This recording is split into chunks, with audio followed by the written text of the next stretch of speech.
حضرت عمر بن عاص رضی اللہ تعالیٰ عنہ سے روایت ہے کہ رسول اللہ صلی اللہ علیہ وآلہ وسلم نے ایک دن خطبہ دیا اور اپنے اس خطبے میں ارشاد فرمایا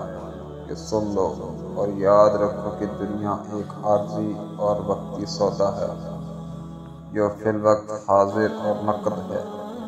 اور اس کی کوئی قدر و قیمت نہیں، اس لیے اس میں ہر نیک و بد کا حصہ ہے اور سب اس سے کھاتے ہیں۔ اور یقین کرو کہ آخرت مقرر وقت پر آنے والی ایک سچی اٹل حقیقت ہے، اور سب کچھ قدرت رکھنے والا شہنشاہ اسی میں لوگوں کے اعمال کے مطابق جزا اور سزا کا فیصلہ کرے گا۔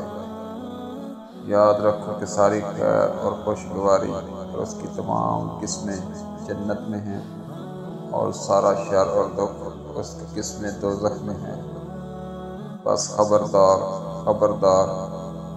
جو کچھ کرو اللہ سے ڈرتے ہوئے کرو،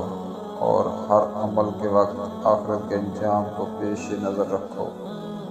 اور یقین کرو کہ تم اپنے اپنے اعمال کے ساتھ اللہ کے حضور پیش کیے جاؤ گے۔ بس جس شخص نے ذرا برابر کوئی نیکی کی ہوگی وہ اس کو بھی دیکھ لے گا، اور جس نے ذرا برابر کوئی برائی کی ہوگی وہ اس کو بھی پا لے گا۔